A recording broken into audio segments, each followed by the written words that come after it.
the guys did a good job with. We're getting an awful lot of work done out there. There's a lot of outstanding coaching going on out there. A lot of guys pushing themselves for the cause, and not perfect by any means. A lot of corrections need to be made. The players are at all different levels of learning. There's some just learning what to do, some learning how to do it, and others that are trying to perfect it. And so I'm just trying to tell each guy to know where he's at and be working towards, being really good at what you do. Some of the younger guys, as they're learning what to do, get a little frustrated and can't play as fast as they'd like and as confident as they would like, but it's part of the learning process, and that's why we install it and then we review it. And then after we get done reviewing it, as far as practices, we'll install for so many days, we'll review what we put in for so many days, and then we'll start getting ready for Clemson. And by the time we get starting ready for Clemson, that's when everybody is going to start getting put, where they are, whether it's first, second, third team, scout team, whatever it may be. So we're evaluating that every time we sit down and watch film after practice. So that's kind of where we're at right now. Looks like you're not out there all that much, but it looks like you're spending a good bit of time over there on that defensive field, just kind of surveying the situation. Is that an accurate observation? And what are you seeing from your defense in general right now? During fundamental work, which is when you guys are out there, I try to walk the yard most every day, see what everybody's doing during that drill time. And but I see a lot of, like I said, I think there's a lot of good fundamental teaching going on. I think there's a lot of getting after their what, holding these guys accountable, coaching them hard. Guys are responding well.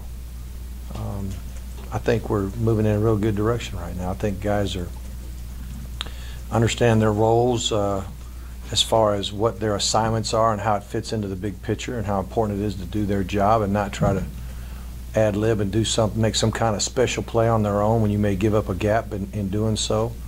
I think everybody's playing pretty good fundamental defense, or at least that's what we're striving for.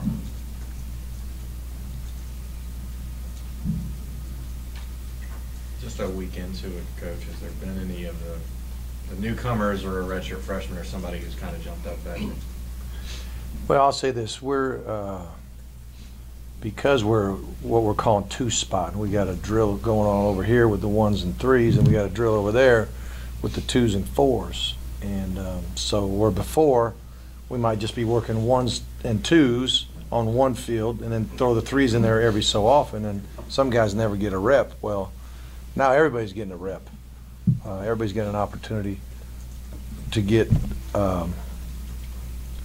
some film on them, where coaches can, a coach may be here and not there, but when we look at the film, we'll see all the film, and so everybody's going to get a chance to be looked at. So these young guys are getting a lot of opportunities, and there's just so many. Yes, that's a pretty broad question. There's like 19 new guys out there, maybe 20, but they're all getting a lot of reps. They're all getting evaluated, and when we get closer to Clemson, we'll have a better feel who's going to be ready. The two-spotting, is that something you continue to do, or do you hold that off when you get to scouts? Once we get into the season and scout work, we won't do that.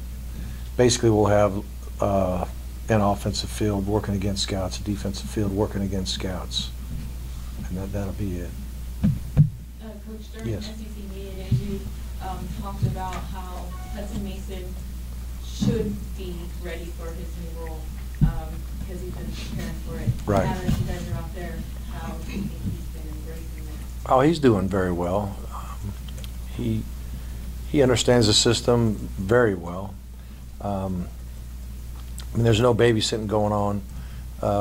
When the plays are being run, Coach Bo doesn't have to direct him. Like you might have a young QB and have to help him out, knowing some of the things that guy has to point out at the line of scrimmage to get everybody to know their right assignments, things like that.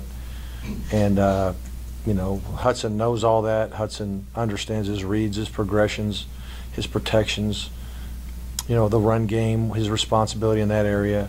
He knows exactly, you know, I was talking about different levels of learning. He's certainly in the phase of trying to perfect what he does. He knows what to do. He knows how to do it. If he makes a mistake, he can come right back and self-coach, meaning he can come back and tell you exactly what he did wrong. And so it's just a matter of him perfecting it. But he's doing a good job of leading, and he's practicing with a good purpose. Coach, I don't want to waste your time too much with injury reports, but, you know, not getting any daily now, there's a lot of guys we're just not sure about what's going on. Can you fill us in on a few of them? In particular, obviously, Ramik Wilson is a prominent player. He's not been able to go here lately. And he's not practicing. I noticed that. But he'll be okay pretty soon. He'll be fine to play. Oh, yeah. In the first game this year? I would think so, yeah. Okay, so it is injury, not something. Yeah. You guys aren't going to be kind of disclosing what? No, we're done. We're done doing that. Why is that? Because we don't want to tell the whole world what's going on. You know, leadership-wise, what you get from Michael Bennett and Chris Conley. Just kind of curious what kind of springs they had if they continue. Spring or this fall camp or back in the spring? You know, coming in from spring and again, you're saying Michael Bennett and Conley. Well, you know, with Mitchell being hurt and Scott Wesley. Yeah, you know, we have a good many receivers that have been around a while. They know what to do. We have good leadership in that bunch, but we have good teammates too. We have guys that already know what to do, already know how to do it, and are striving to perfect their trade as well. We've got, you know, three. I don't know if it's two or three. I know she got Shekenneth and Isaiah. There may be another one. My brain's, I don't have it all in front of me, but you know, those brand new guys, they're the ones that need help from the older guys, and it's not just those three. Any one of the other receivers can help them. You know, they're all kind of in a leadership role, helping the young guys. But you know, when you're a veteran, you've been around, you really do know it. You kind of wish the season would hurry up and come, but there is still a lot of preparation that has to be made, and everybody's just honing their skills. Everybody continuing to work as a unit. You know, getting with that number one QB, getting the precision. We are not hitting on all cylinders out there. We're not throwing and catching with total precision. You'll see flashes of it being done exactly right, but then you'll see, you know, a ball go stray or a route go just not right. I mean, we're still not totally in sync, and even with the veteran players. So that's their challenge, is to get it to where we're like a machine when we get to Clemson. And Davis and Tibbs, how's Langley converting over? Yeah, Langley was the other one that's changed it over. I talked with him just a little bit today in practice. Told him to be patient. Told him to trust Coach Ball and to take his coaching and know that's a process. Know that you can't just all of a sudden pop up and know everything and know exactly how to do it and have it perfected. It can't happen that fast. Everybody's human, and so I'm encouraging him that he's gonna be a really good receiver one day, and maybe sooner than later. But he's just got to be willing to pay the price to get there. At receiver, return punts. When we work those drills, he's one of the prominent guys. We've got a few guys, him and Swan and Conley, and there's at least another one I can't think of right now. We got about 4 guys. Yeah, he's very elusive guy, very quick, sudden, what you like in a return man. But like I told him and the rest of them, I'm going to base the decision on who that guy is on how well he feels the ball and how well he protects the ball. If you don't feel the ball and don't protect it, doesn't matter how good you can run. And that punt return especially is so much different in college than in high school. They'll punt it out there. You'll catch it with space in high school. College, it's way up there. It's hanging. You're sitting there waiting. Here they come. You know, they're right on top of you. 95,000 people, millions of people watching on TV. It's just a whole different deal. And that's the thing. You concern yourself with the true freshman But and that's why I'm telling him, you know, every rep I'm watching. There is no practice. There is no, you know, I'll do it game day mentality. It's I'm gonna do it in practice to prove to coach I can do it. And that's not just him. That's anybody back in that spot. I just met Aaron Davis the other day. Is he one of those guys, from what you've seen, that can fall in that legacy of preferred walk-ons who ends up, you know, and is contributing pretty Oh yeah, significantly? I think he will contribute. Coach Pruitt from the very beginning liked a lot of things about him: his intelligence, his work ethic, his athleticism, just being coachable, teachable. I mean, when you're in there coaching guys and you're in the meeting and you're saying this is how we're going to do it, and you start drilling it, and half of them get it and the other half don't, or one guy every day is just on point. He's on point. You're like, I can trust that guy, because it's about ability and dependability as well. So he's definitely going to help us. Mark, do you ever take for granted the stability that Andrews gives you at center? Well, we've been very, very blessed at center with Ben, you know, having all the years that he had, and now David. We don't. We know David is very, very valuable because, I mean, I say valuable, all of our guys are valuable. We love them all, but his ability to just get everybody lined up, get everybody on the right blocking schemes, even help the quarterback at times if they're, sometimes there's a gray area, you know, is it this, is it that?